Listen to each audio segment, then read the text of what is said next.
Hola, hola, ¿cómo están? Les quería agradecer por la conexión de hoy día. Hoy día vamos a conversar sobre esta clase número 2 de Ingeniería Vial. Quería pedirle ayuda a Fabián, que me pueda ir guiando si es que hay preguntas en el chat. Si alguien tiene alguna duda o comentario, también me puede hacer a viva voz. Ahí vamos a salirnos un poquito de acá para aceptar que vuelva ahí, para darle pase a José Pablo. Sí, José Pablo.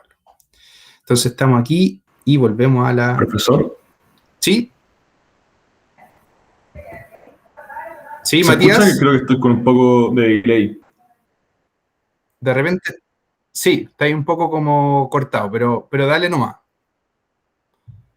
Así que cuando vi la clase que estaba grabada, me puse a pensar, en primer lugar, como de lo parametrizado que está bueno, con temas pendientes, los peraltes, adaptamiento. Eh, y me quedé pensando un poco que al fin y al cabo todos estos parámetros o estas discretizaciones están hechas en función de la seguridad del conductor, ¿cierto? Sí, Y con principalmente. respecto a eso, claro, con respecto a eso, me puse a pensar claro, algunas cosas eran del MOOC del 2019, otras eran más antiguos.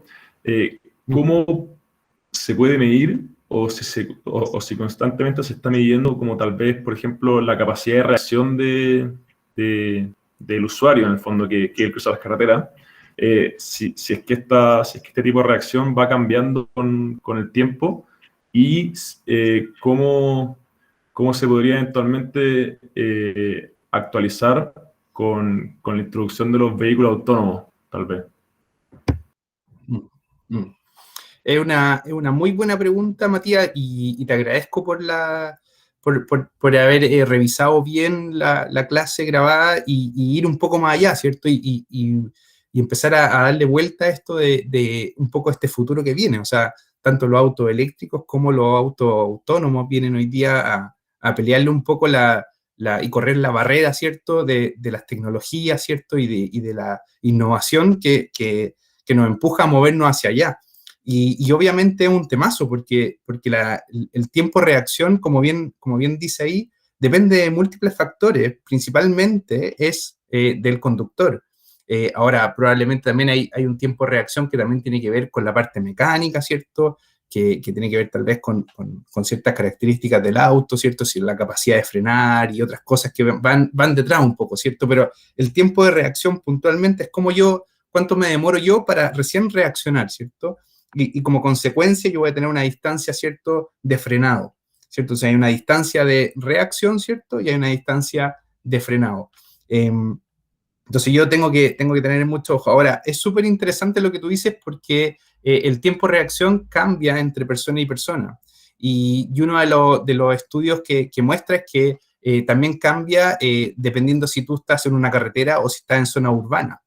Entonces es totalmente distinto. En promedio se usa en general el Ministerio de Transporte, en general todo lo que tenga que ver con, por ejemplo, la programación de semáforos y otras cosas más, utiliza un tiempo de reacción aprox de 1,5 segundos, ¿cierto? O sea, yo me demoro 1,5 en reaccionar frente a algún obstáculo o alguna situación. Alguien frenó adelante, se cruzó un perro, un peatón que está caminando no lo vi, cualquier cosa que pasa, en el entorno yo reacciono en aproximadamente 1,5 segundos.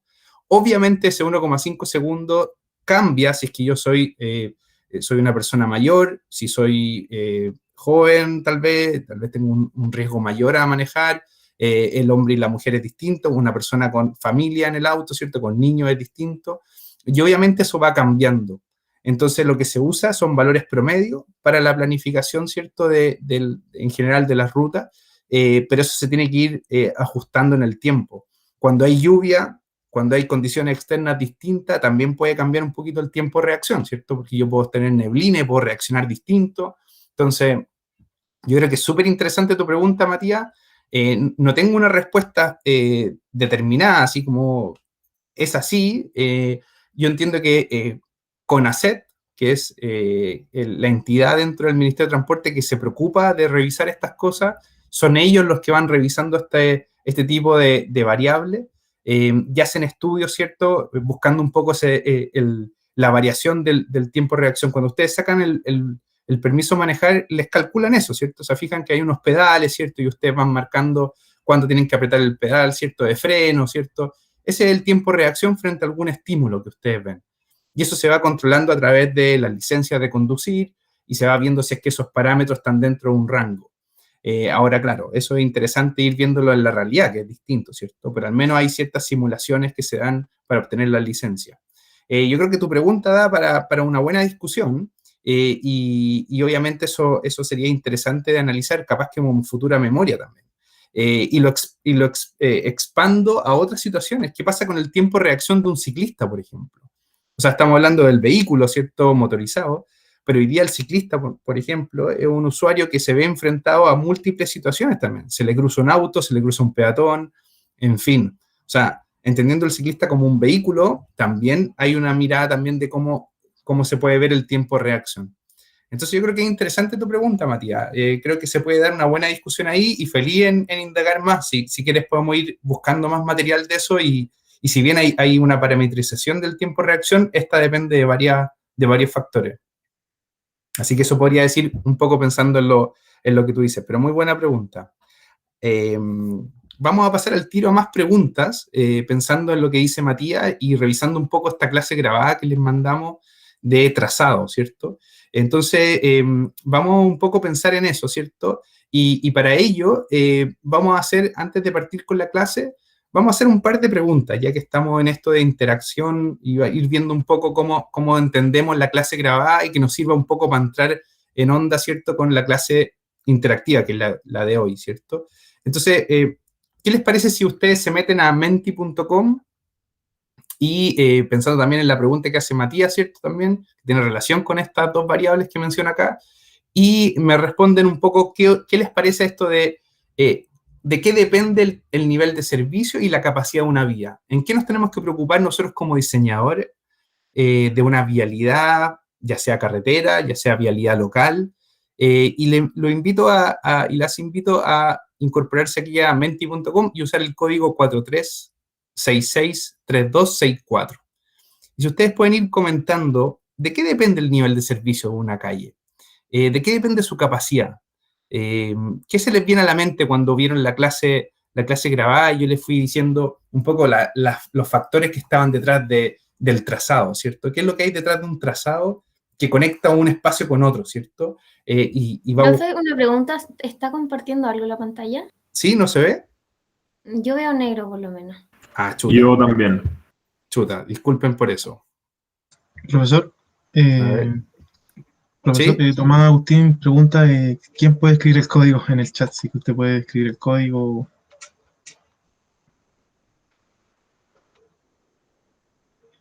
Ahí estoy de vuelta, discúlpenme. Sí, ahí sí. Tú me estabas diciendo, ¿habían algo de Tomás que estaba preguntando algo? Exacto, consultó por el código de Menti. Perfecto, miren, voy a volver a compartir.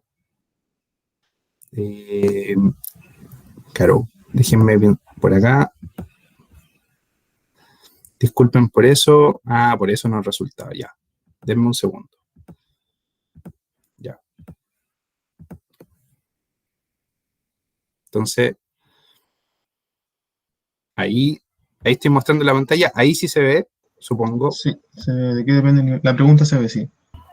Perfecto. Sí, perfecto. Ahí sí, disculpen por lo anterior. Entonces, ¿de qué depende el nivel de servicio y capacidad de una vía? ¿De qué condiciones, por ejemplo? De las condiciones, ¿de qué condiciones dependería? Ahí dice el código, ¿cierto? Para que se vayan animando. Perfecto. Condiciones de velocidad, ¿cierto? Perfecto, ¿cierto? El factor hora punta, ¿cierto? Que tiene que ver, ¿cierto? Para entender cuál es dentro de mi horario, dónde está, ¿cierto? La hora de mayor carga, ¿cierto? Donde yo estoy viendo donde hay más tráfico. Muy buen punto, visibilidad. No, ¿cuántas veces a ustedes no les ha pasado que están acercándose a un cruce cuando van manejando y el disco pare no está ubicado en un lugar donde yo pueda tener visibilidad para poder salir de esa intersección? Y tienen que acercarse mucho más al cruce para poder salir y obviamente no cumplen la condición, ¿cierto? No se detienen en la línea de detención correspondiente. Entonces, la visibilidad es un muy buen punto, ¿cierto? Y además también tiene relación con los adelantamientos y otras cosas más.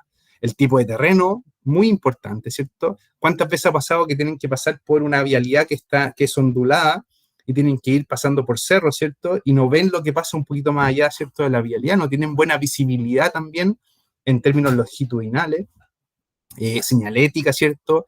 Y obviamente la velocidad, ¿cierto? Depende de la velocidad, hay un ranking, ¿cierto? Acuérdense que el nivel de servicio te permite tener una estimación del grado de congestión que hay en la vialidad. Un nivel de servicio más cercano al nivel de servicio A quiere decir que yo estoy a velocidad libre. Acuérdense que velocidad libre significa que yo puedo andar a la velocidad deseada. Y por otro lado, si yo estoy a un nivel de servicio F, significa que estoy a un nivel de servicio distinto, ¿cierto? Un nivel de servicio más congestionado, más complicado. Las fricciones son muy determinadas, ¿cierto? Para poder avanzar, no, probablemente estoy más detenido, interrupciones. Entonces, desde la A a la F, y donde ustedes pueden decir que E es el de capacidad, ¿cierto? Entonces, acá es importante también que ustedes vean que obviamente yo voy a diseñar no para un nivel de servicio F, ¿cierto? O E, ¿cierto? Yo no quiero diseñar para la capacidad, sino que yo quiero diseñar para una situación un poquito antes, ¿cierto? Y ahí entonces lo invito un poco también a revisar ese nivel de servicio que está explicado en la clase y entender esta lógica, ¿cierto? Pero ya muy buen punto todo lo que ustedes marcan acá, lo vamos a guardar por aquí, vamos a guardarlo para ir compartiendo después con el resto de la clase, ¿cierto? Así que súper bien. Ya, muy buen punto. Vamos de nuevo con otra pregunta. Y aquí tiene que ver también un poco lo que hablábamos antes y Matías también lo mencionaba también y tiene que ver con la visibilidad. Volvamos con esta. Para que ustedes vayan viendo y para que yo también me quede tranquilo de que ustedes fueron entendiendo los conceptos. ¿Distancia de visibilidad es lo mismo que distancia de adelantamiento? ¿Quién me dice sí? ¿Quién me dice no? Ahí está el código, ¿cierto? El 43663264, ¿cierto? Obviamente no, ¿cierto? Entonces no es lo mismo. Acuérdense que visibilidad tiene que ver con, por un lado, cuando yo adelanto, ¿cierto? A un vehículo, ¿cierto? En una vía, ¿cierto? Que tiene dos sentidos de tránsito, yo voy a hacer un adelantamiento y en ese sentido tengo que preocuparme por la visibilidad de adelantamiento, tiene que depender naturalmente de tu velocidad, de las condiciones geográficas, de si es que hay curva o no, ¿cierto? Del ancho de la vía, hay una serie de elementos que están detrás y que me influyen en el adelantamiento. Pero la visibilidad, ¿cierto? Cuando estamos hablando la distancia de visibilidad en términos en sí mismo, ¿cierto? No necesariamente de adelantamiento, la visibilidad va a tener que ver con cuánto yo voy a tener de distancia, ¿cierto? Con respecto también a mi campo visual también. ¿Se acuerdan de ese campo visual que va cambiando dependiendo de mi velocidad? A mayor velocidad, mi campo visual se ve achicado, ¿cierto? Entonces es súper importante eso, por eso cuando la ley recientemente aprobada que habla de la convivencia de modo y permite que se implementen zonas 30, o incluso esa ley corta que salió que bajó de 60 kilómetros por hora a 50 kilómetros por hora. Y nosotros decíamos, bueno, pero ¿por qué? ¿Por qué es necesario bajar solamente 10 kilómetros por hora? Bueno, tiene que ver con este campo visual también. Cuando ustedes bajan la velocidad, ese campo visual, ¿cierto? Va aumentando y yo tengo más posibilidad de ver no solamente lo que pasa en la calzada, sino que también lo que pasa en las aceras, ¿cierto? En el antejardín y un poquito más allá de la plataforma vial. ¿Se acuerdan un poco lo que veíamos en la clase de la semana pasada? ¿Qué es lo que era la plataforma vial? Y ahí, entonces, una forma de ir entendiendo esto también desde esa lógica, ¿cierto? Da más seguridad cuando tú tienes más campo visual. Pero súper buen punto, me alegra que todos entendieron el concepto y queda clarísimo, ¿cierto? Ahí lo guardamos para que todos los demás puedan ir viéndolo, ¿cierto? Entonces, volvamos un poco a la clase. Aquí vamos a volver aquí, acá. Vamos a dejar de presentar y vamos a presentar solamente una cosa que les tengo acá. Voy a compartir con ustedes algunos videos antes de partir para que ustedes lo puedan ir viendo en el camino, ¿cierto? Acá hay un chat. Yo aquí les voy a compartir algunos videos que vamos a ir viendo en la clase, ¿cierto? Ahí les dejo en el chat algunos videos para que ustedes vayan viendo la lógica del espacio público que tiene que ver con trazado, ¿cierto? Porque el trazado no solamente estamos hablando de la calzada, que por lo general en ingeniería vial pensaríamos que solamente tenemos que preocuparnos de los autos, ¿cierto? De la gente que va andando en la calzada, de los buses, de los camiones. Pero ¿qué pasa con lo que está alrededor un poco? Y eso es lo que vamos a expandir un poquito en la clase de hoy, ¿ya? Entonces, vamos a partir con eso. Espero que se vea bien ahí los links de los videos, ¿cierto? Y yo voy a compartir, ¿cierto? Espérenme un poco, perdonen. Ahí. Denme un segundo.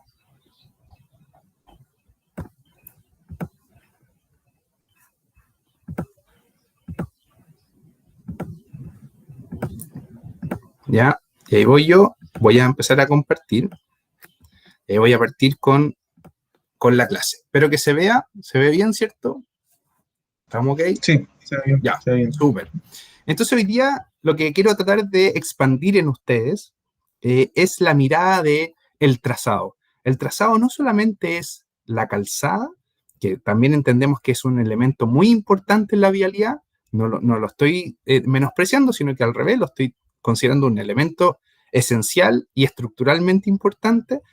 Sin embargo, quiero tratar de expandir esa mirada y decir qué pasa si es que entendemos que también la calzada es parte de un espacio público. Y entendemos que no solamente una vialidad va a ser una condición de flujo, ¿cierto? No va a ser solamente un paso de un lugar a otro, sino que va a tener también esa condición de lugar, ¿cierto? Un lugar donde también se puede apreciar de otra manera, ¿ya? Entonces vamos a ir haciendo algunos ejercicios, alguna actividad con ustedes, ¿ya? Entonces vamos avanzando. La clase de hoy día, en términos de interacción, va a hablar de los tipos de espacio público, vamos a hablar de algunas estadísticas, vamos a tratar de meter alguna metodología de cómo estudiar el espacio público en términos generales, ¿ya? Desde la vialidad hasta otros elementos que están detrás, ¿ya? Y vamos a hacer una especie de actividad en grupo donde vamos a participar todos juntos. Por eso es súper importante que me sigan y que no se les vaya ninguna idea. Y que si tienen alguna duda, porfa, interrúmpanme o a través de Fabián, ahí me van comentando en el chat. Entonces, ya comentamos esto, ¿cierto? De la clase 2, algunas preguntas que yo les sugería, ¿cierto? Para ir revisando un poco este material grabado, que ustedes lo pueden revisar cuando quieran. Y importante también mencionar que no necesariamente lo tienen que revisar justo antes de esta hora, ¿cierto? No necesariamente tiene que ser de 1:30 a 2:30, ¿cierto? En los viernes. Pueden revisarlo, obviamente, cuando ustedes quieran, pero al menos tienen esa hora disponible para que ustedes puedan revisarlo con calma, ¿ya? Así que partamos un poco. Clasificación de espacios públicos. ¿Qué es lo que es primero un espacio público? Eso es lo primero que yo les tendría que preguntar, ¿cierto? Y ahí es interesante, porque espacio público van a aparecer muchas cosas. Y aquí me voy a salir un poquito de esta presentación, ¿cierto? Vamos a dejar de presentar, ¿cierto? Voy a volver a presentar, ¿cierto? Entonces vamos a presentar aquí. Vamos a ver si se ve ahí. Ustedes me avisan. ¿Se está viendo? Sí, profesor, se ve Menti, ¿cierto? Perfecto, Menti. Perfecto. Entonces aquí vamos a poner... Entonces, ¿qué es espacio público? Ahí ustedes me van comentando y ustedes me dicen, ¿qué es espacio público? Jueguen ahí con todas las ideas que tengan. ¿Qué me dicen? ¿Qué es para ustedes espacio público? ¿Cómo entendemos nosotros este trazado, esta vialidad, más allá de la calzada? O incluso hablar de espacio público como calzada, ¿cierto? Pensando en estas zonas 30, ¿cierto? Donde el auto comparte espacio con el peatón, con la ciclovía, con el ciclista, ¿cierto? ¿Cómo lo ven ustedes? ¿Qué les llama la atención como primer punto de qué es lo que es espacio público? Perfecto, interacción entre seres, mira qué interesante, ¿cierto? O sea, estamos hablando de que es una interacción entre personas, ¿cierto? Más allá del vehículo, ¿cierto? Donde se traslada la gente. Algo que todos usamos, mira qué interesante. O sea, tiene que ser algo activo que estamos usando permanentemente. Especialmente lo vamos a ver ahora con los espacios residuales. Los espacios que quedan, por ejemplo, debajo de un paso, de un enlace, ¿cierto? Un enlace vial. ¿Quién se hace cargo de ese espacio? No lo usamos, lo dejamos ahí tirado, se llena de basura, al final no lo usamos. Entonces el espacio público pierde esa condición. Mira qué importante esos dos puntos que ustedes mencionan acá, lo vamos a guardar. Mira, hay más puntos también. Áreas de uso común, muy interesante. Un lugar común, mira, hay varias cosas ahí que se van repitiendo, ¿cierto? Y me parece genial. Un libre acceso, ¿cierto? Y eso es interesante porque es libre acceso y eso tiene que ver también con la accesibilidad. O sea, yo puedo tener la posibilidad de no solamente llegar al lugar, a la calzada, al área verde, ¿cierto? A la vialidad en general, a la acera, ¿cierto? Yo también tengo que hacer uso de ese espacio. Y el libre acceso no es solamente poder acceder, ¿cierto? Sino que también usarlo. Entonces, el libre acceso es bien, bien interesante, ¿cierto? Y que además tiene un concepto de gratuidad, ¿cierto? Si yo puedo usarlo cuantas veces quiera sin tener que sentirme excluido por tener que pagar o no, ¿cierto? O sea, es súper interesante. Mira, me encanta todo lo que han puesto acá. Lo vamos a guardar. Y va a quedar ahí registro como vamos mencionando, ¿cierto? ¿Cierto? En las grabaciones. Súper. Espacio de beneficio también muy interesante. Lo voy a guardar para que también quede registro de ese último comentario. Así que me parece muy interesante. Ups. Entonces, volvamos un poco para atrás. Voy a estar aquí. Entonces, dejamos de compartir un poco esto. Volvemos para acá. Estoy acá. Y compartimos una parte, ¿cierto? Que es esto que está acá. Y vamos a compartir. Entonces, y partimos acá de nuevo. Entonces, tenemos esto. ¿Qué es lo que es espacio público? Espero que se vea. Me avisan cualquier cosa. Y tenemos la definición, ¿cierto? Les sugiero entrar a este manual. Ustedes pinchan ahí en Google, ponen Manual de Elementos Urbanos Sustentables, y habla de que espacio público, justamente un poco lo que ustedes dicen, uso público, destinado a la circulación y esparcimiento. ¿Y qué es lo que es? Área verde pública, equipamiento, parque, plaza, y algo súper importante, vialidad. O sea, el espacio público incorpora la vialidad netamente, entonces no nos podemos olvidar de esto. Ese es el gran mensaje aquí, ¿ya? Y en ese sentido vamos pasando rápido por ciertos elementos que tienen relación con el espacio público, entendiendo este espacio público como vialidad, área verde, etc. Lo primero que les quiero llamar la atención es este concepto de ciudad-jardín. Y aquí me estoy saliendo un poquito de la carretera, ¿cierto? De la vialidad misma, pero tiene que ver con vialidad de cierta forma, ¿cierto? La ciudad-jardín se entiende como esa casa que está rodeada de jardines. Nace en Europa el concepto, especialmente en Inglaterra, como un sistema de configuración de ciudad que reduce un poco la diferencia entre las personas que tienen más riqueza y los que tienen menos. Y eso hace que de alguna forma el entorno de un edificio permita ser accedido y usado por todos.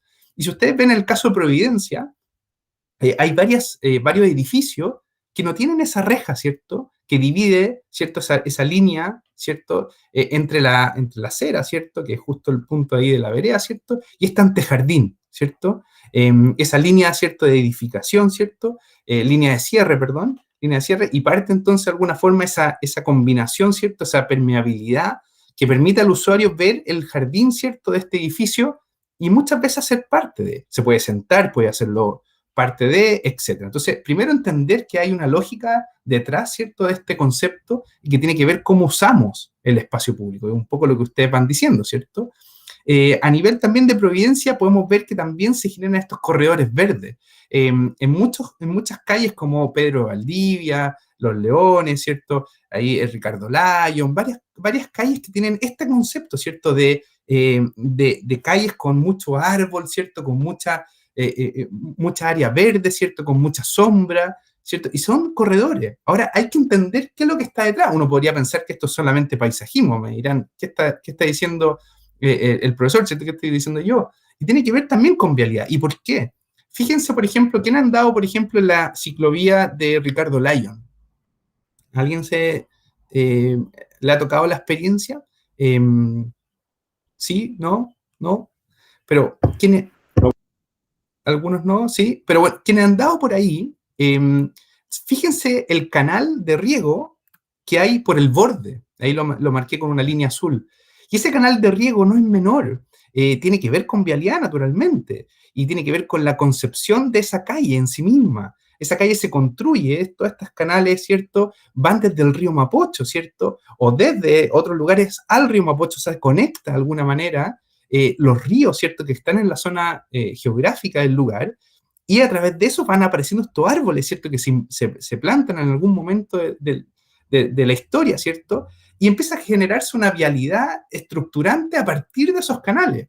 Entonces no es menor cómo se va configurando la ciudad y empieza a aparecer la vialidad como un elemento que acompaña lo que existía en ese momento, ¿cierto? Que eran los canales. Entonces, el mensaje importante es que cuando ustedes se enfrenten a proyectos de este tipo y tengan que hacer ciclovía, vialidad en general o urbanizaciones, no se olviden de lo que existe, de las preexistencias, de los canales de riego, de dónde vienen, hacia dónde van, de por qué están estos árboles. Uno podría pensar, oye, ¿sabes que este árbol me está molestando la visibilidad? Hay que volarlo, hay que cortarlo, hay que trasladarlo a otro lugar, pero tiene que ver con la historia del lugar, ¿se fijan? Entonces ese es el mensaje aquí también.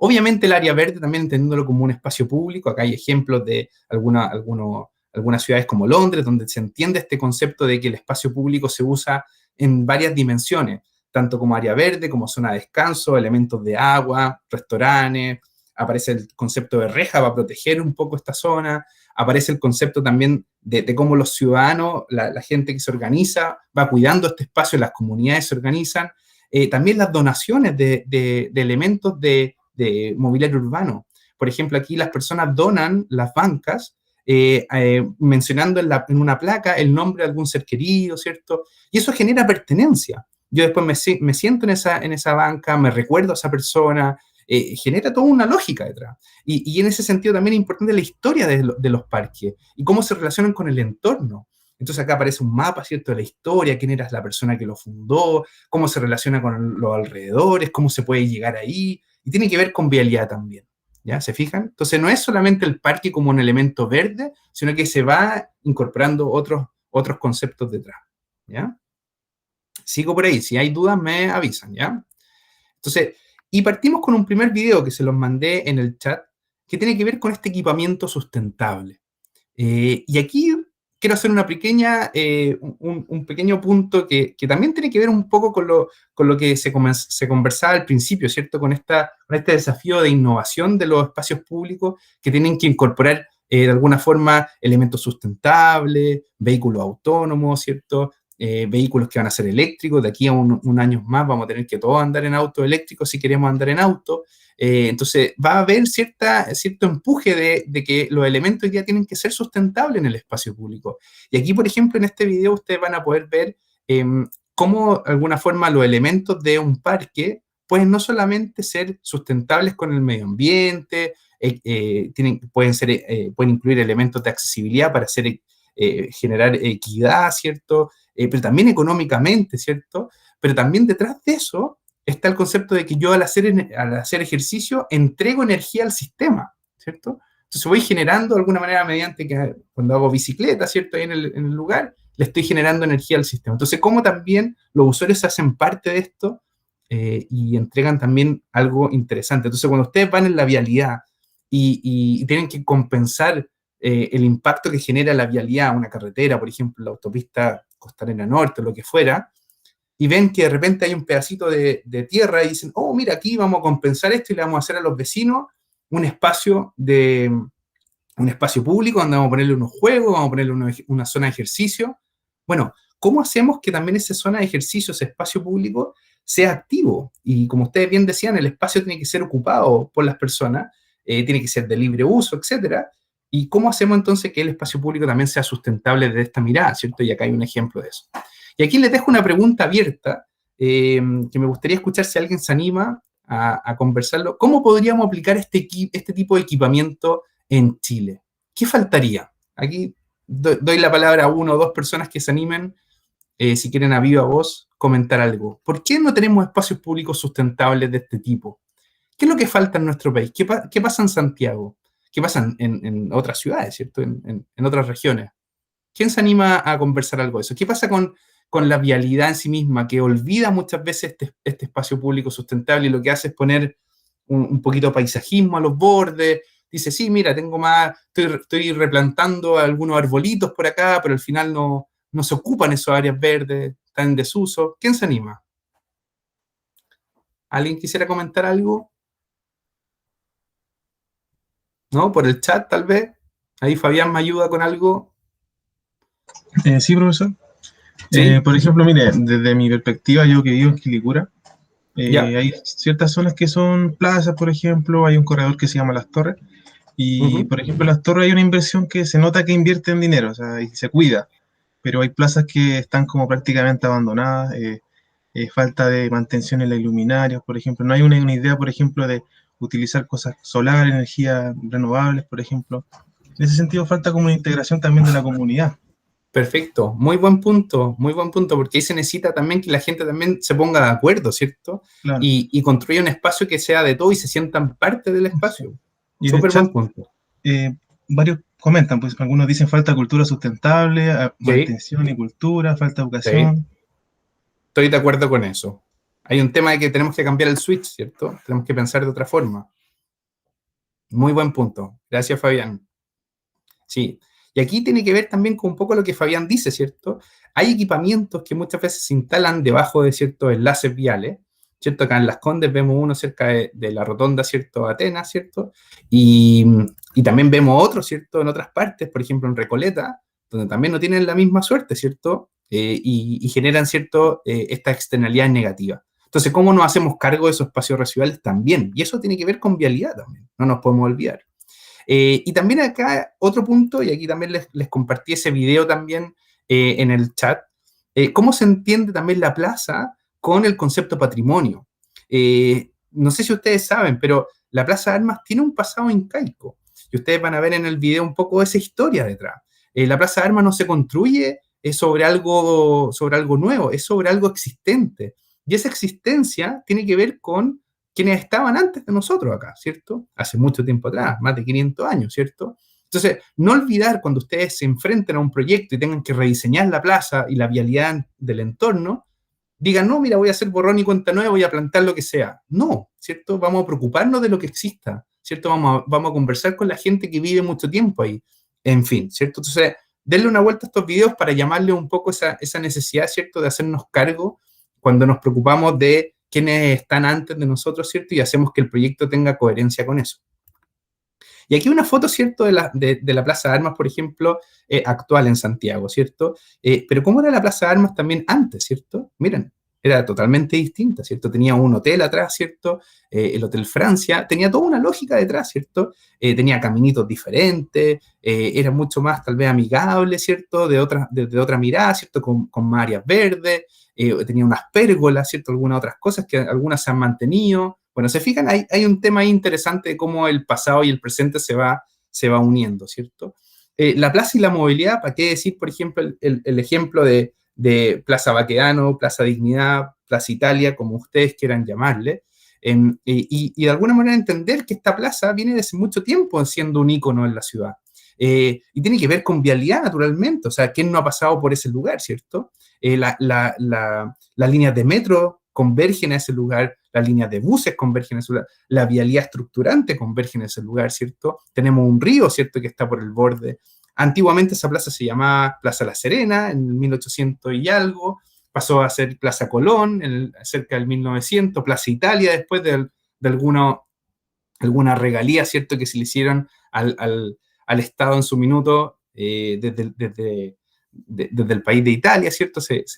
Era para celebrar el centenario de ese momento, se le regaló cierta adorno, ¿cierto? Un regalo en una plazoleta que está cerca, ¿cierto? De ahí, cerca del 1920, ¿cierto? De alguna forma aparece Manuel Baquedano, ¿cierto? El general, y de alguna forma ahí se genera este monumento, ¿cierto? Haciendo eco a cierta guerra, ¿cierto? Donde el general Baquedano, ¿cierto? Hizo de la suya, ¿cierto? Ahí tratando de entender esa lógica, y es simbólico, ¿cierto? Tiene que ver con algo más popular hoy en día. Y entonces aparece de alguna forma cómo va cambiando, ¿cierto? Cerca de los años 70, ¿cierto? Y después hoy día cómo lo vemos, ¿cierto? Y es súper interesante. ¿Y cómo va a ser a futuro? Y si de alguna forma la vialidad proyecta o no el destacar esa vialidad existente, esa condición de lugar, ¿cierto? Que no solamente es un punto de flujo, no es solamente una calle, tiene que ver con una memoria de las ciudades. Y entonces es súper interesante mirarlo así, ¿cierto? Cómo está entendido este espacio como un punto de celebración, de resistencia popular, de alguna forma ¿cierto? De huelga, de alegato, de todo, ¿cierto? De apropiación de espacio, ¿para qué decir lo que pasó, ¿cierto? Del estallido social. Ustedes saben más que yo de todo esto, ¿cierto? Ustedes lo han visto. Y entonces entender cómo se da esa mezcla, ¿cierto? De la plaza y la movilidad, ¿ya? Así que es importante cómo ustedes van proyectando esto también y cómo va generando la vialidad, el sentido, ¿cierto?, de pertenencia. Y también pensar un poco en la vialidad y patrimonio. Y acá hay un par de videos que les muestro ahí también, que los subí al chat que les mostraba. Santiago, bueno, en Chile en general, había más de 400 kilómetros de vías de tranvía, ¿cierto? De carro eléctrico, y bueno, y empezaron a desaparecerse de alguna forma por sus condiciones precarias, habían situaciones irregulares, pero había una buena red de tranvía en Santiago, ¿cierto? Y operaron mucho tiempo. Entonces también ahí es interesante cómo se va dando la vialidad, ¿cierto? Y cómo se mezcla también con transporte público en este sentido un poquito más sustentable. Imagínense, funcionaba de forma eléctrica, ¿cierto? Pero hoy día no es así, ¿cierto? Volvimos a la combustión y ahora estamos volviendo al eléctrico, ¿cierto? Con lo que le llaman la electromovilidad. Pero esto estaba ya partiendo del 1900, esto de los tranvías. Entonces estamos volviendo un poco a sus raíces del transporte público. Y después de un tiempo, ¿cierto? Apareció las malas condiciones del tranvía, ¿cierto? Y la vialidad se tuvo que reestructurar, ¿cierto? Cambió un poco los motores, empezó la combustión y cerrando un poco el ciclo, hoy ya estamos volviendo para atrás, ¿cierto? Estamos volviendo a sus orígenes con la electromovilidad, ¿cierto? Pero con buses, ¿cierto? Que no funcionan como los trolleys, ¿cierto? Pero son eléctricos. Entonces, es interesante esa lógica, ¿cierto? Que un poco cómo entender el patrimonio, ¿cierto? Y la vialidad en sí misma. Y hoy día vemos fotos, por ejemplo, de la Alameda, ¿cierto? Como es hoy día, ¿cierto? Con estos buses oruga, ¿cierto? De Transantiago. Pero la misma foto, si nos fuéramos unos buenos años atrás, ¿cierto? La veríamos así. La misma foto, en el sentido, la misma sección de vía. Y estaríamos hablando de tranvías que pasan por la mediana, ¿cierto? Y también buses que pasaban a los bordes, ¿cierto? Entonces, ¿cómo se entiende este pasado y presente en la vialidad, ¿cierto? Y el patrimonio. Vialidad y comercio, también es interesante mirarlo así también, cómo la vialidad hoy día también favorece de alguna forma el comercio cuando es, por ejemplo, peatonal. Este es la plaza, o sea, el Paseo Humada, ¿cierto? Que sin pandemia transitan más de 2 millones de personas al día. O sea, imagínense, casi todo lo que traslada el metro de Santiago en un solo día, ¿cierto? Pasa por esta calle. Y fue la primera calle en Santiago que fue peatonal. Entonces es interesante cómo su mirada actual es así y cómo antes teníamos esto, ¿cierto? Teníamos autos, teníamos una calle bien estrecha para peatones, ¿cierto? Y cómo cambió, resistencia hubo seguramente, la gente tenía susto de cómo la gente iba a llegar allá, etcétera, pero mejoraron las ventas. Y lo mismo pasa en situaciones como, por ejemplo, el paseo Bandera, ¿cierto? Que lo mencionábamos en la clase de la semana pasada, que es un espacio, ¿cierto? Donde se reestructura esto y empieza a aparecer, ¿cierto? El comercio que aumenta, la gente se apropia del espacio, lo ve de otra manera, descansa, camina, ¿cierto? El arte se hace propio y tiene que ver con vialidad, ¿se fijan? Entonces, ¿cómo generamos espacios que sean de alguna forma acorde al comercio y al arte también? ¿Cómo se van incorporando estos elementos? Y una de las cosas más o menos finales de vialidad, ¿cierto? Tiene que ver con el ejercicio. Y también tiene que ver con lo que estamos viendo en ingeniería vial, porque tiene que ver con cómo las calles, ¿cierto?, se van reestructurando para, de alguna forma, generar espacios para que la gente haga deporte. Y está la ciclo-recreovía, ¿cierto?, que muchos de ustedes tal vez han estado andando en bicicleta, ¿cierto?, por esas calles, funcionan a cierto horario, hay préstamos de bicicleta, más de 40.000 personas la utilizan, ¿cierto?, cuando no había pandemia, entonces al día, ¿cierto?, o sea, hay muchas cosas, los fines de semana se abren, y ojalá hubieran muchos más, no solamente en Santiago este tipo, sino que en otras ciudades. Entonces hay una serie de condiciones, ¿cierto?, que tiene que ver con cómo se va estructurando la vialidad para generar también deporte, y acá aparecen algunos mapas, ¿cierto?, mecánicos de bicicleta que se meten en la ciclo-recreovía, etc. Y también está la vida, ¿cierto?, de barrio, cuando la música se apropia de los espacios, ¿cierto?, que son espacios de vialidad, y cómo la gente aprovecha esos espacios para generar una feria, las ferias libres, ¿cierto?, la música, ¿cierto?, los cafecitos, etc. Y también la vialidad tiene que ver con el paisaje, porque de alguna forma la movilidad que se da también por corredores naturales, por ejemplo, el río Mapocho, ¿cierto? Y cómo se va generando proyectos, por ejemplo, como el 42K, ¿cierto? Y otros, Mapocho navegable, Mapocho pedaleable, todos esos proyectos de alguna forma que se van reestructurando y van pensando en la ciudad que toda la gente va queriendo ocupar al final. Y que es una ciudad que se va apropiando, ¿cierto?, los espacios públicos a través de la vialidad también. ¿Se fijan? Y también pensar en los espacios que son tal vez un poco más privados, pero que también tienen que ver con la sustentabilidad y que también se pueden entender como espacios públicos. Los techos verdes son un poco eso, ¿cierto? Idea que nace en los países más nórdicos, pero que hoy día se ha implementado y tiene que ver con todo un sistema, ¿cierto? De filtro, de drenaje, protección de las raíces, protección de la impermeabilidad de los techos, y tiene toda una lógica detrás, ¿cierto? Y eso se puede aplicar no solamente a los techos verdes, sino que también en la vialidad. Y eso es interesante, porque tiene toda una lógica detrás. Así que hasta ahí llegamos como la condición del lugar de estos espacios, ¿cierto? Y acá quiero resumir un poquito algunas cosas, algunos datos estadísticos, y con eso quiero ir pasando un poco más rápido, ¿cierto? Para no alargarme mucho. ¿Hasta ahora hay dudas? ¿Vamos bien? ¿Sí? ¿Estamos bien, Fabián? Ahí tú me vas ayudando. Sí, profesor, ¿Sí? hasta ahora Ya. todo bien. Súper. Entonces, espacios públicos existentes y datos y estadísticas. Vamos rápido por acá. ¿Cómo es la distribución de áreas verdes en Santiago? Bueno, tenemos esta foto, ¿cierto? Y habla de cuántos espacios, ¿cierto? De áreas verdes, cuántos metros cuadrados por habitante hay. Obviamente el cono de alta renta, podríamos mencionarlo así, tiene una gran cantidad de metros cuadrados, ¿cierto? Por habitante en términos de áreas verdes. Y es un punto interesante porque también se mezcla con la vialidad, ¿cierto? Entonces, ¿cómo comparamos los metros cuadrados por habitante que hay de área verde en comunas como Vitacura y lo comparamos con otras como, por ejemplo, Pedro Aguirre Cerda?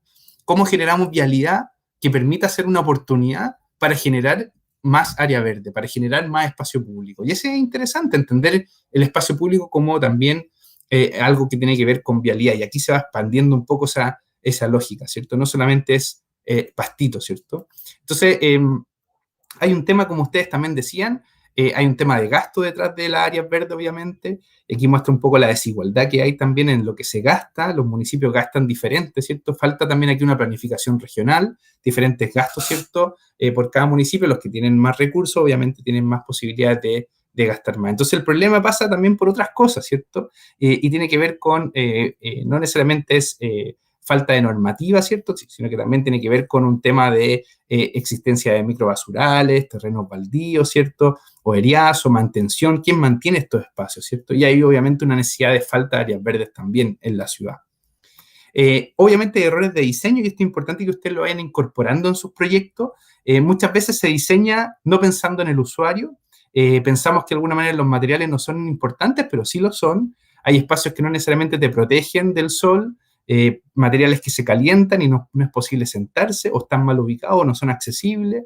La accesibilidad hoy día es un elemento esencial y es importante que ustedes lo vayan incorporando en sus proyectos.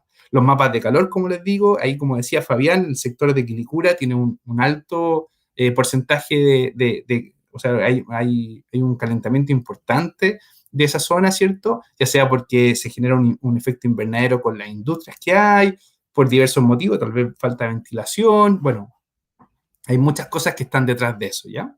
Así que es importante entender también que el calor es un factor importante en la decisión de cómo diseñamos estos espacios. Y en una forma de entender cómo evaluar estos espacios en términos de que cómo transformamos un lugar, ya sea un espacio público, entendiendo que es parte de la vialidad de esto, y lo transformamos en un gran lugar. Y aquí les quiero proponer una metodología. Y esta metodología busca de alguna forma que ustedes trabajen cualquier lugar en atributos, intangibles y criterios, ¿ya? Entonces, los atributos, por ejemplo, que están ahí, los atributos están de color naranjo, pueden ser los usos, las actividades, el confort, la imagen, acceso y vinculaciones y sociabilidad, ¿ya? El primer atributo, ¿cierto? Tiene que ver de alguna forma con cómo vamos accediendo, ¿cierto?, a estos espacios, la relación del lugar con el entorno, tanto visual como físico. Es posible verlo, es posible acceder, y ahí tiene que ver con el uso de las actividades, ¿cierto? Es interesante, atractivo. El segundo atributo tiene que ver con el confort, ¿cierto? Y de alguna manera con la imagen. Busca distinguirse ese espacio de otros, es cómodo, tiene una buena imagen, es interesante. Ahora, nosotros en ingeniería, especialmente en transporte, en vialidad, estamos más cerca del tercer atributo, ¿cierto? Que tiene que ver con los accesos y las vinculaciones. Entonces, ¿cómo analizamos muchas veces estos espacios? Es solamente desde los accesos y vinculaciones, nos preocupamos de los flujos, de las condiciones de los elementos básicos del lugar, de si la gente puede volver a visitarlo o no, pero nos preocupamos de la conexión, si es accesible o no, pero nos concentramos muchas veces en ese atributo solamente. Y por último, un atributo que no es menor, que tiene que ver con la sociabilización, cómo los espacios generan el encuentro entre personas, ¿cierto? Que sea amigable, que sea cooperativo, interactivo, etc. ¿Ya? Entonces, no se olviden de esta metodología, es fácil de utilizar, ustedes pueden ir, a partir de los atributos, ir descubriendo esos intangibles y cuáles son los criterios para medir las cosas, ¿cierto? Entonces, ustedes pueden usar esta metodología para cualquier caso que quieran probar. Y aquí les mando un par de ejemplos, ¿cierto? Ustedes pueden buscar en Google el ejemplo del High Line, que es esta línea de tren que está en desuso en Nueva York, en la ciudad, y a través de los ciudadanos se organizan y proponen de alguna forma recuperar el espacio público. Tiene que ver con vialidad, de cierta forma, ¿cierto? Y un ejemplo también más cercano es Escuela Militar, que a partir de un enlace vial que tenía múltiple acceso, tenía una zona no utilizada de comercio, ¿cierto? Unas galerías no utilizadas, había diferentes flujos peatonales, en general bajo flujo peatonal, porque había multiplicidad de acceso, y generaba un espacio que no era un gran lugar, era un espacio abandonado, etc. Acá está la multiplicidad de espacio, y tiene que ver con vialidad, ¿cierto? Está Apoquindo, ¿cierto? Con Vespucio, una vialidad estructurante importante, pero era interesante estudiar este espacio. Y aquí, por ejemplo, lo que se propone es cómo el espacio público puede cautivar con esta metodología diferentes elementos, ¿cierto? Espacio público como área verde, espacio público como comercio, galerías comerciales, arte, y hoy día ustedes van para allá y pueden almorzar, pueden meterse al metro después, hay ferias libres, ¿cierto? En fin, hay una serie de cosas que hacen que este lugar sea un gran lugar. Las vinculaciones y los accesos tienen que ver con los flujos peatonales que se dan en el lugar gracias al metro y cómo se relacionan con el entorno, ¿ya? Entonces, para terminar un poco esta clase y después darle el paso a Franco, que no lo veo porque no puedo ver quiénes están en el chat, pero va a ser un break y después darle el paso a Franco, pero quería tratar de hacer algún trabajo en grupo y que pudiéramos descubrir en conjunto un pequeño ejercicio en mente también, para que de alguna forma entiendan ustedes cómo aplicar este tipo de metodología. Así que les pido atención acá y vayamos con un ejercicio. Pensemos en un lugar que tenga que ver con vialidad y espacio público y que sea cerca de la Universidad de los Andes, de la universidad, y podamos preguntarnos si es o no un gran lugar, ¿ya? Pensemos, por ejemplo, en la plaza, en la plaza Los Dominicos, ¿cierto? Ahí cerca del metro Los Dominicos. Pensemos en esa plaza, la plaza donde está el bus, ¿cierto? Que ustedes toman si es que van en micro a la universidad, y la vialidad que está en el entorno. Entonces, yo los quiero proponer que cada uno de ustedes tomen un rol y me digan, de alguna forma tomando un rol, ya sea siendo el peatón, el ciclista, el ingeniero, alguien del municipio, autoridad o quien fuera, y que desde el rol pueda mencionar ciertos atributos que tiene ese lugar, algunos que sean intangibles, otros no, ¿cierto? Algunos criterios, ¿cierto? Pero los atributos en términos de acceso y vinculaciones, sociabilidad, ¿cierto? La imagen confort, ¿se acuerdan de esos atributos, los 4? Entonces, que ustedes a partir de esos atributos me digan si ese lugar es o no un gran lugar y que me vayan mencionando esos atributos. ¿Cómo están ese espacio público en términos de la evaluación que podamos hacer? Entonces, piensen en un rato. Acuérdense, yo les dejo esta tarea ahora para que la hagamos en conjunto, y ustedes desde un rol, acuérdense, peatón, ciclista, ingeniero, lo que fuera, y piensen el caso de esa plaza Los Dominicos y obviamente desde la vialidad, de ese entorno, de las conexiones con el metro, etcétera, ¿cómo es ese espacio? ¿Es un gran lugar o no? Y para eso, entonces, analicemos ese espacio mirando entonces lo que yo les decía de esta metodología. Entonces, ustedes pueden a través de los atributos entender, por ejemplo, si ese espacio es divertido, es activo, vital, etcétera, los intangibles, y también pueden medir cosas. ¿Hay comercio local o no? ¿Cómo es el uso de suelo? ¿Se fijan? En términos de vinculaciones y accesos, por ejemplo. Hay datos de tránsito, hay uso de transporte, y eso nos va a decir si es que es próximo, es conectado, es peatonal, etcétera. ¿Se va entendiendo la idea? ¿Sí? Sí. Ok. Entonces, vamos escribiendo un poco. Yo aquí les voy a dejar de presentar para Profe, que... Sí, que no cacho dónde usted dice que hay que escribir la idea en el chat o... a eso, para allá voy. Esperen, Ya, bueno. para allá voy. Entonces vamos a... Toda la pantalla ahora voy a presentar y ustedes van a escribir en Menti, porque yo les voy a hacer la pregunta por acá, ¿cierto? Entonces vamos a preguntar, ¿es Plaza Los Dominicos un gran lugar? Entendiendo Plaza Los Dominicos, como acuérdense, como un entorno que incluye la vialidad, ¿ya? Entonces vamos a poner acá. Entonces, ¿es Plaza Los Dominicos un gran lugar? Acuérdense que se ponen en Menti y la clave es 43663264. Entonces, ¿es? Ok, absolutamente, ya. Ok, todos dicen que sí. Pero miren, también escriban por qué es o por qué no es. Entonces, no hay ciclovías, poco comercio, ok, claro que yes, me parece que sí. Pero ¿qué es lo que hace que el espacio sea o no un gran lugar? Tal vez la pregunta fue como muy sí o no, pero la idea es que pongan un poco qué es lo que está detrás. Sí, pero podría ser mejor, ok.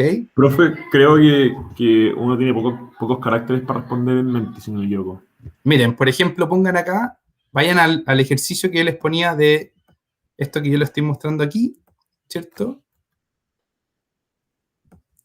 Y digan un poco cómo es, aquí pueden usar estas palabras. Por ejemplo, es diverso, es amigable, es cooperativo, es acogedor, los intangibles. ¿Y cómo pueden saber si son o no esos intangibles? Pensando en lo que da los criterios. Por ejemplo, es diverso, es porque es usado por mucha gente, diferentes tipos de usuarios, o excluye a algunos, por ejemplo. Turista, ¿es posible que un turista vaya? ¿Es atractivo para un turista ir ahí? Está el pueblito de los dominicos, ¿cachai? Como, ¿se entiende? O sea, vayan viendo cómo, de alguna forma, ese lugar permitiría tener más intangibles, y si los tiene o no. Entonces ustedes pueden ir entendiendo, ¿se entiende la forma de aplicar esta evaluación? O sea, ustedes tienen los 4 atributos, que son esta grande área. Dentro de eso van a ir intangibles que se van a activar o no, dependiendo de sus criterios. Entonces, un lugar puede ser, por ejemplo, ya vamos a acceso y vinculaciones. Por ejemplo, un lugar puede ser, si está bien conectado, entonces vamos a decir, ¿es accesible o no? Entonces ahí vamos marcando lo intangible, es accesible.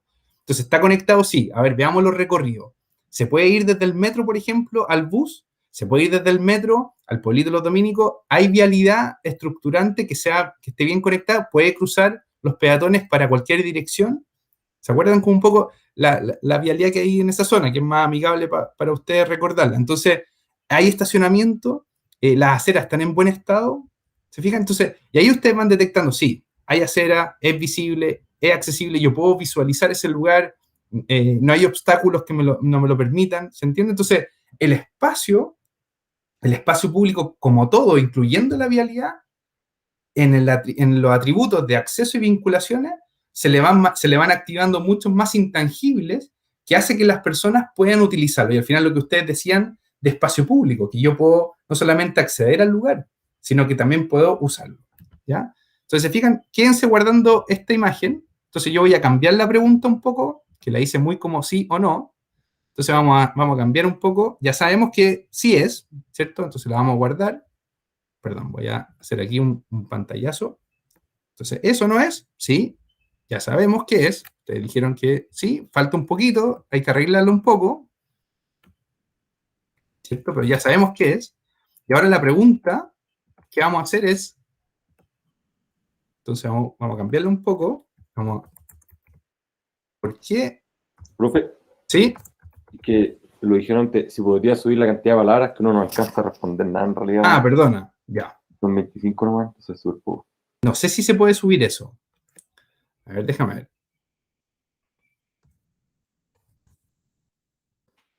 No sé si se puede subir eso. Mira, por acá. Mira, es una buena pregunta. Creo que es como el límite que te permite. Pero, profe, ahí abajo da la opción de responder varias veces. Ese podría servir. Ah, bueno, ahí, esa. Ya, y ahí entonces ustedes pueden responder varias veces y ahí puede salir algo. ¿Les parece ahí? Entonces, ya. Entonces voy a dejar esta es la pregunta.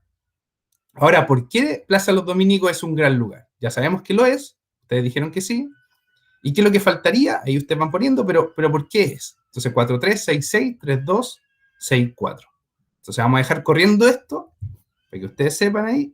Áreas verdes, seguro, se fijan, ahí aparecen cosas interesantes. Entonces, yo voy a volver acá, para que ustedes vayan conectándose ahí, vayan respondiendo, pero les voy a mostrar esto para que ustedes vayan recordando un poco cómo aplicar la metodología. Entonces, acuérdense, en cada atributo vayan viendo qué cosas destacan, qué cosas ustedes encuentran que tiene este espacio y que lo hace atractivo. Entonces, por ejemplo, en confort de imagen, lo intangible, es caminable, hay asiento, se siente un espacio más espiritual en el sentido que hay conexión tal vez con, no sé, un simbolismo del lugar que lo hace más espiritual, es histórico, ¿para qué decir? El pueblito de los dominicos hace mucho tiempo atrás, ¿cierto? Entonces, es seguro, es limpio, y eso ustedes lo pueden ver a través de ciertos criterios, como por ejemplo, hay datos medioambientales del lugar, condiciones de las edificaciones, hace cuántos años se construyó el pueblito de los dominicos, hay historia de atrás, cuál es la estadística de delincuencia del lugar. ¿Se fijan? Hay sanidad en términos de que el lugar es limpio, ¿cierto? Hay condiciones de sanidad adecuada, hay basurero en el lugar, ¿se fijan? Entonces ahí yo puedo activar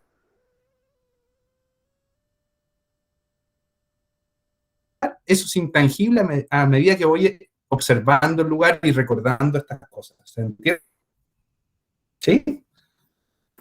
¿Vamos bien? Entonces vamos a aprovechar el lugar. Bueno, aquí está todo, ¿se fijan? Es interactivo, está conectado, amigable, caminable, etcétera, etcétera. Es limpio.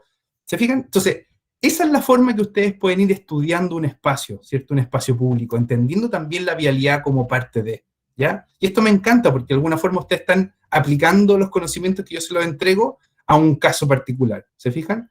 Entonces, creo que este es el gran mensaje de la clase que yo quería tratar de incentivarlo a ustedes, que piensen cómo metodologías permiten estudiar estos espacios, y el gran mensaje de la clase de hoy es entender que la vialidad es un componente, ¿cierto? Y que el espacio público es mucho más allá. Entonces, tenemos que tratar de cambiar el switch y que ustedes también entiendan que la vialidad, cuando ustedes se enfrenten a proyectos, nuevos proyectos, la vialidad hoy día tiene que ser sustentable. Y sustentable tiene que ver con varios componentes. Uno es económico, otro es de equidad, y otro necesariamente tiene que ver con equidad, económico y ambiental, ¿cierto? Entonces, no nos podemos olvidar de esos tres puntos, ¿ya? Yo ya me estaba olvidando de uno, ¿cierto? Entonces, es importante que ustedes no se olviden y hoy día no solamente tienen que preocuparse de la rentabilidad. Piensen en un punto importante. La pandemia, por ejemplo, nos hace viajar menos. Los proyectos, del punto de vista de rentabilidad, cuando tú tienes un proyecto de carretera, tú justificas el proyecto porque hay traslados, porque esos traslados son necesarios. Si hoy día estamos viajando menos, probablemente la rentabilidad de esos proyectos vayan bajando. Entonces, también tenemos que pensar cómo hacemos nuevos proyectos pensando en las lógicas que vienen ahora, el teletrabajo, ¿cierto? Y otras condiciones que van a venir. Entonces, piensen ustedes cómo ustedes como ingenieros del futuro, ¿cierto? Que van a enfrentarse a situaciones bien complejas, cómo entender ahora también la lógica de que la vialidad es más allá que la misma calzada. También se les meten otros conceptos, el tema local, ¿cierto? Cuando ustedes ven toda la resistencia que tienen de repente los proyectos porque la comunidad no quiere que el proyecto esté ahí, no se ejecute. Bueno, es porque no se cumplen muchas veces estas condiciones. Entonces, es importante que se queden con ese mensaje, ¿ya? Así que ojalá haya quedado lo más claro posible. Así que vamos a guardar esto. Me encantó todo lo que ustedes pusieron acá. Vamos a guardar por aquí. Súper. Lo voy a guardar esto y después lo comparto. ¿Ya? Entonces, me encantó lo que pusimos. ¿Verdad? Muchas gracias por participar. Hacemos un pequeño break, ¿les parece? Unos 10 minutos. ¿Estamos bien? Y esperamos ahí que Franco... Sí, súper. Esperamos que Franco se conecte, a ver si debe estar por ahí también. A ver, veamos si ya está conectado. Si no, yo lo ubico para poder conectarse. ¿Ya? Así que nos vemos en unos 10 minutos más, a las 3:40, y volvemos a la ayudantía que Franco les tenía preparado. ¿Ok? Súper. Ya. Vamos al descanso. Voy a escribir acá break para quienes no están atentos a la conversa, pero sí al chat, así que break. Volvemos entonces, volvemos a las 15:40 aprox.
Franco, ahí estamos.